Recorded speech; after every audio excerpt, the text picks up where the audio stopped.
Good evening, everybody. Welcome to Bedtime Stories.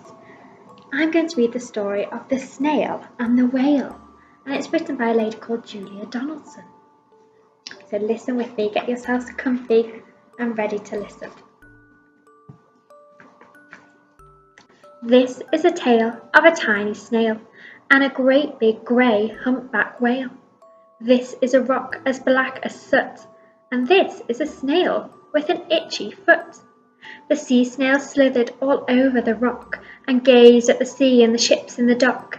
And as she gazed, she sniffed and sighed.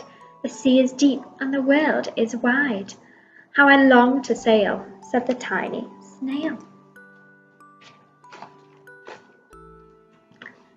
These are the other snails in the flock, who all stuck tight to the smooth black rock, and said to the snail with the itchy foot, "Be quiet, don't wriggle, sit still, stay put." But the tiny sea snail sighed and sniffed, then cried, "I've got it, I'll hitch a lift." This is the trail of the tiny snail, a silvery trail that looped and curled and said, "Lift wanted around the world."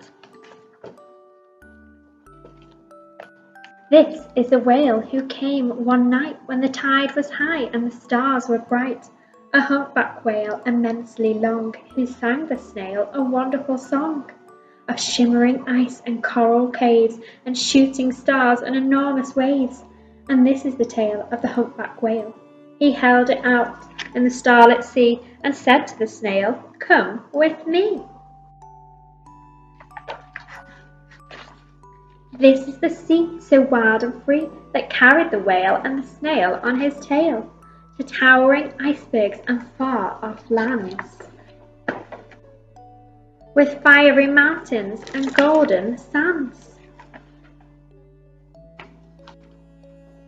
These are the waves that arched and crashed, that foamed and frolicked and splayed and splashed the tiny snail on the tail of the whale. These are the caves beneath the waves, where simple fish with feathery fins and sharks with hideous toothy grins swam round the whale and the snail on his tail. This is the sky, so vast and high, sometimes sunny and blue and warm, sometimes filled with a thunderstorm, with zigzag lightning flashing and frightening the tiny snail on the tail of the whale. Clinging on, she gazed at the sky, the sea, the land, the waves, the caves, and the golden sands. She gazed and gazed, amazed by it all, and she said to the whale, "I feel so small." But then the day came. The whale lost his way. These are the speedboats running a race, zigging and zooming all over the place, upsetting the whale with their ear-splitting wall, making him swim too close to the shore. And this is the tide slipping away. The poor whale is stuck on the sand. This is the whale lying beached in a bay. "Quick, off the sand, back to sea," cried the snail. "I can't move on land, I'm too big," moaned the whale. The snail felt helpless and terribly small. Then, "I've got it," she cried, and started to crawl. "I must not fail," said the tiny snail. This is the bell on the school in the bay, ringing the children in from their play.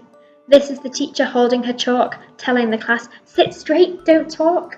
This is the board as black as soot, and this is the snail with the itchy foot. "A snail! A snail!" The teacher turns pale. "Look," said the children, "it's leaving a trail." This is the trail of a tiny snail, a silvery trail saying, "Save the whale." These are the children running from school, fetching the firemen digging a pool, squirting and spraying to keep the whale cool. This is the tide coming into bay, and these are the villagers shouting, "Hooray!" as the whale and the snail travel safely away.